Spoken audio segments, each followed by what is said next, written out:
And it's you at the hospital, but I didn't have to take any drugs or anything afterwards. So it's minor, even though you're at the hospital getting it done. It wasn't outpatient, but it was during our vacation time, which no one knew. So if anybody's watching this and you're wondering like, what, how come they're staying home on vacation on 4th of July? You know, I literally couldn't do anything. I couldn't get in the pool. I wasn't allowed to get in the ocean. So I was sitting there in my beach condo, 4th of July week, trying to heal from a surgery. So I had nice views, but I couldn't partake in the water festivities. And then I went for a checkup, and they realized through the checkup that the fibroid was much deeper into my uterus than they thought.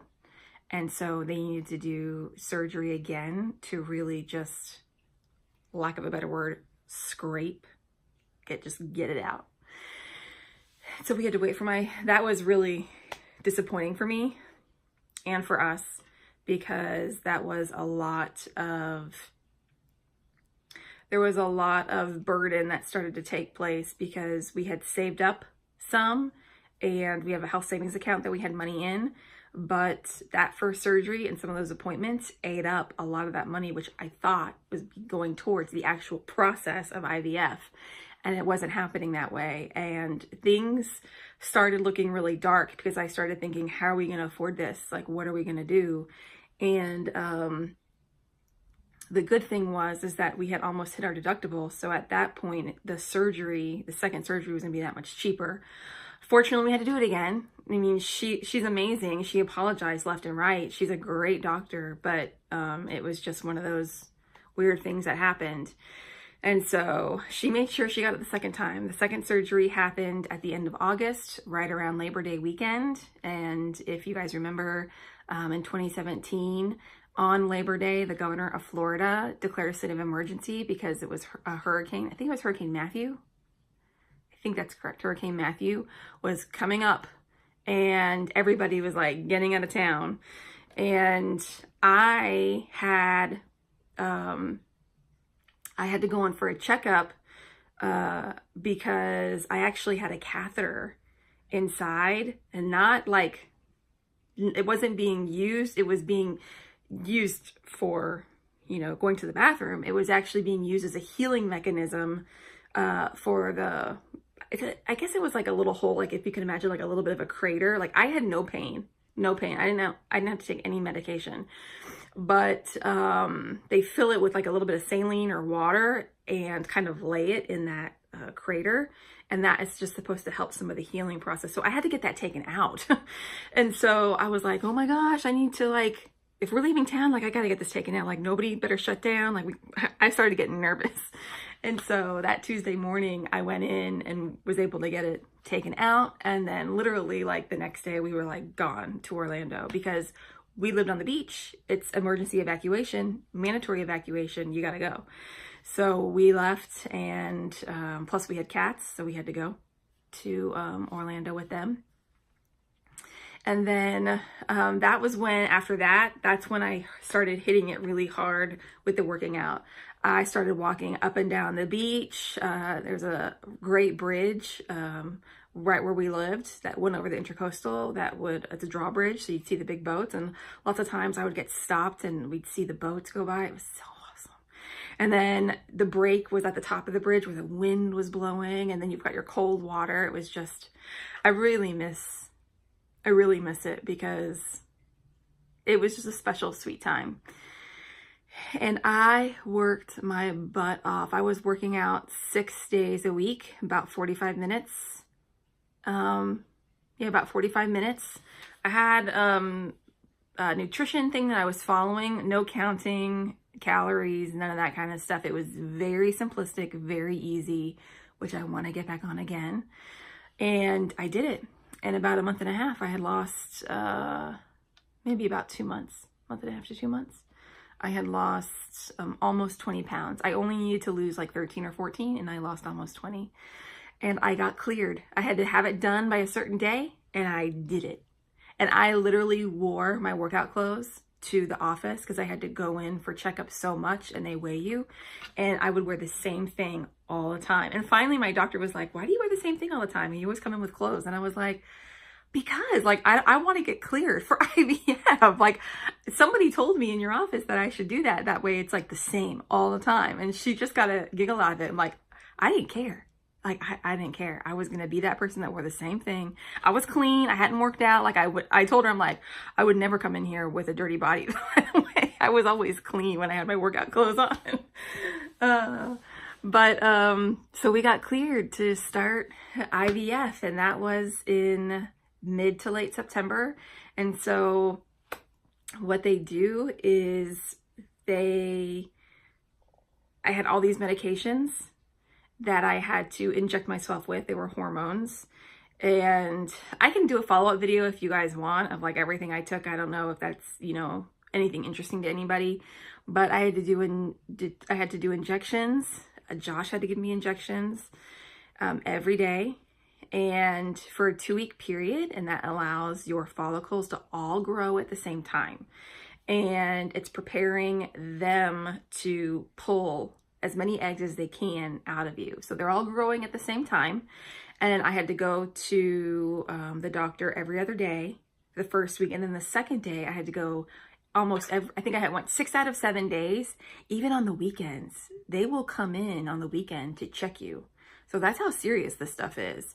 And I remember going one Sunday morning and I had to teach a class, and I was telling the other person who was helping teach, like, I mean, they knew what we were going through, and I had to call them and be like, hey, I gotta run all the way up to the office, and then I'm hoping I'll be there in time. And I literally got in there like 5 minutes late, just jumped right into it. But then after 2 weeks, they pulled all the eggs, and I remember I had 11 or 12 eggs pulled. And then what they do, what we had done was IVF ICSI. IVF ICSI is, I think, like the furthest you could go with IVF. And that is when you're dealing with male factor infertility. I don't know what the ICSI stands for. It's ICSI.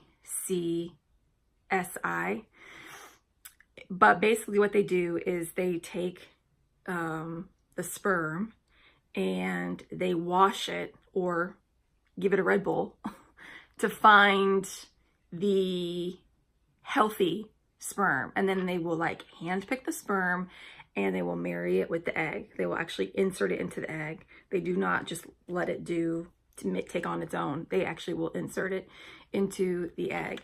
And then you have to wait to see if a successful, you know, baby happens out of that. So we had to wait. I think we had to wait overnight to find out how many survived at that point. And I think at that point there were, out of 12 eggs, I think 9 were healthy. Out of the 9, that's where they put egg with sperm. Out of the 9, we had 6, I'm getting it confused. It's either blastocyst or embryo, one of the two. And then once you have those 6, you have to wait a week to see if they survive and if the cells start to split. If the cells start to split, that means you got a healthy embryo. Yeah, embryo, blastocyst was before. So we had to wait a whole week waiting for them to call to find out how many actually survived. And we had 2. So we started with 12 eggs, 9, then we ended up with 9 that were healthy, 6 blastocysts that we then had to wait to find out were going to turn into embryos, and we only had 2 that turned into embryos. And our prayer the whole time was, God, you are in the details, and you will not make this more difficult than it is. Like, if you give us 6 embryos, then we'll figure that out. I guess we'll have to get pregnant 6 times or something. But we didn't want to do that. We just kept praying, God, you're in the details, you're in the details. You know what we need. You know what you have for us, and you're going to figure this out. And their whole goal is 1 healthy egg one healthy mom, or one healthy baby, one healthy mom. And so the whole time they kept saying, one, one, we're only transferring one, we're only transferring one. And we sat in her office one day and she's like, so how many are we transferring, one or two? And we were like, what? You would let us transfer two? And there's this whole thing with Josh and I where so many people who didn't even know our journey had dreams of us having twins, like twins for 10 years, literally 10 years. We had heard this, twins. So sitting there, our jaws dropped and we thought, are we really having twins? Like, this is how all that worked out. We're gonna have twins. And we immediately thought, yes, we'll transfer two. And there's pros and cons to doing that. Obviously, there's a risk higher of losing a child or losing both pregnancies when you transfer two. But there's also a greater chance if one does not survive, the other one might. The other thing is you didn't have to pay the extra cost to go back again and then transfer the second one later on, hoping after I had a successful pregnancy. And the con was I didn't want to have to go through a miscarriage, you know, or two after paying all that. You know what I mean? It's such a risk. And so we just felt like I was saying, yeah, it's okay, transfer two. So we did, and no one knew that we had transferred two, not even family. No one knew that we had transferred two. And they give you these calendars that have the medications that you're going to take every day, and you have to call every day. So, because they're monitoring what your body is doing, and they'll leave you a voice message that you call in to hear, so that you can adjust your medications based on how they feel your body is reacting to things. And so they gave us the calendar for December because the embryos were transferred in November. They were actually frozen for a month. So we had them in October and they were frozen, and that allows my body to settle down. And apparently there's more success rates if they're frozen, from what I've read. That's my opinion from things that I've read. And so the babies, before they were transferred into me, were thawed like down the street 40 minutes. Is that nuts? Like, the longing I had in that was so crazy to think your children are not in your womb. They're down the street. Like, I want to be with them. And so they gave us the calendar, and on the calendar, it said Christmas Day pregnancy test. No joke. And when we saw that, we thought, how can that not be God? How is that not God? To me, that was just God saying, like, gotcha, I gotcha, like, Merry Christmas. I'm going to answer your prayer. And we just could not believe it. And so Christmas Eve, I was like a total mess, because I'm like, oh my gosh, you know, our doctor said we could test on Christmas Day, but they always want to follow it up with a blood test. So obviously they're closed on Christmas Day. So they scheduled me in to come in the morning of the 26th. So we ended up telling our family what was going on, plus so they could follow us and, you know, pray with us and be a part of the journey. But only a close-knit group of people knew what was going on. And so we told them why, but that we wouldn't know until the day after, because I didn't know if I wanted to test. When you go through IVF, you've done enough pregnancy tests. And after a while, Josh was like, stop taking the pregnancy test. You get too upset with them. If you are pregnant, we're going to figure it out. You don't need a test, you know, to figure that out. We will know. And I did. I quit taking pregnancy tests early on. And so Josh looked at me and he's like, if we know God's in it, are we going to test Christmas Day? And I just was almost panicked. And I was like, I don't know if I can do it. I don't know if I can do it. Just all this anxiety started welling up within me. And he's like, if God's in it, what do we have to fear? And I was like, you're right. We shouldn't have to fear anything. And so we did. We bought 2 pregnancy tests, and in faith, I made reservations at Ruth Chris for Christmas night, because it was going to only be the 2 of us in town. All my family and all my husband's family is 3 hours away. So I made a reservation in faith, knowing that we were going to be celebrating something amazing. And I took the pregnancy tests on Christmas morning. One was a digital, one was a regular one. They came in the same package. And I did not have the strength to go into the bathroom and look. And so Josh went and looked. And someone on Christmas Eve had given us a gift with this big, long, thick, pretty ribbon. And I tied it around my waist and put it in a bow while Josh went into the bathroom and looked. Just in case. I figured he can unwrap the babies. And he came out and he said, "We are pregnant."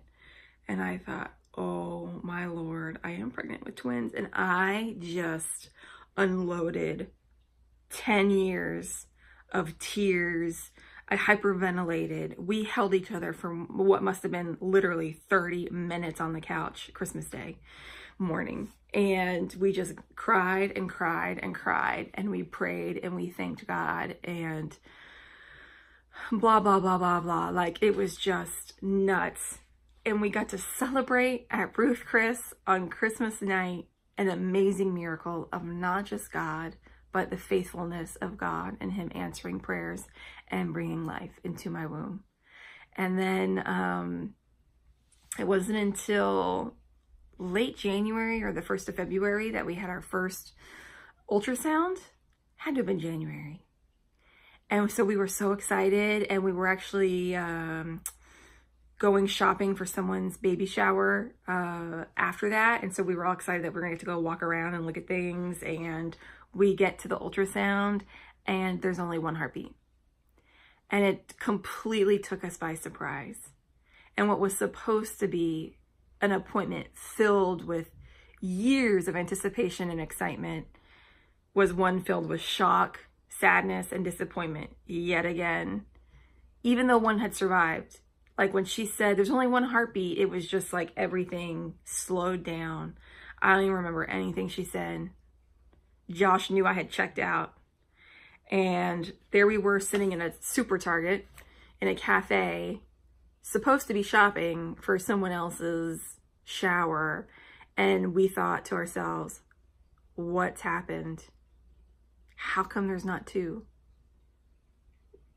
We thought there was going to be twins. Like, what happened? And we went through the pros and cons right there in the cafe. Like, what would be the pros of having two and everything being successful? What are the cons of losing one? Or what are the pros of just having one? Is what we talked about. The pros of just having the one and the cons. And we had to wipe our tears off and realize that there was still a baby in my tummy that needed our love, and we needed to care for it. And it was a blessing from God. Whatever we thought God was going to do, maybe he wasn't going to do it like that. We didn't know, but we had one. And I think we were secretly hoping that maybe there was an error and a second one would show up later. But it was always just the one. And we got to finally announce it on Valentine's Day as a way of showing God's love for us and our love for him. That's when we publicly announced it, and my husband got to do it at his staff meeting. And basically, the rest is history. There was a lot of rough moments before we started. The process itself was pretty smooth and very straightforward and easy. The shots were not easy, and all the medication I had to take along the way wasn't easy. But I think getting to the IVF process, there was a lot that we had to give in order to get that blessing. A lot. And maybe that's another video that I'll do. A lot of things we had to give in order to get that blessing. Dang, that's good. That's real good. Because there are a lot of deeper things that go into it. But that's probably it, I guess. That's probably it, I guess. So maybe there will be a follow-up number 4 after all, where I can go into some of that. This was a super long video done on one take, but I did not have a lot of time. I have been so busy the last week, and this has been one of those videos that I've just been really nervous about doing for some reason, wanting to get the information right. And then I thought, you know what? No one cares about perfect. Just put the phone in front of you, hit record, and just get it done. And so that's what I'm doing here. Jonah is sleeping, and so I am trying to get this out to you guys because I know you have been waiting patiently. And also I wanted to add, if you are watching this in 2019, if it's not 2019, then you can ignore this part. But if you are watching this in 2019, coming up in 2 weeks on March 9th, I will be walking, and my husband and Jonah, we will be walking in the Walk of Hope, which is to support infertility awareness. It's down in Hollywood, Florida, and I am supporting our office, the office that helped bring life into my womb with the help of God, so that we can raise money. And I wasn't even planning on doing a fundraiser because I'm not usually that type of person, but for some reason, I just have this passion inside to help others walk that journey now that we've been through it. And I decided, why not a fundraiser? Why not? Why not? It's just helping others out. And that's a good thing, right? So even $5 would help. And I've said this before, if everybody gave $5, I'd totally exceed the goal that I made for myself, which is only $500. So I will link the my fundraiser page down below. But please, if you have $5 that you can give, and it's going to a great cause, if you know someone who's going through infertility or struggling with getting pregnant, and this tugs at your heart, please, it is helping awareness of the issue, and I'm sure it would be a blessing to those around you who are going through it, knowing that you are in support of such an awesome cause. So thanks for watching. If you have any questions or comments, please put them down below, and please subscribe. I am hoping to do more fun videos and organization videos, and who knows what else I got planned. I don't know yet. We'll see. But would love to hear from you and love to know what you thought about this series as we go along. And I think I might do a number 4. So stay tuned. Bye.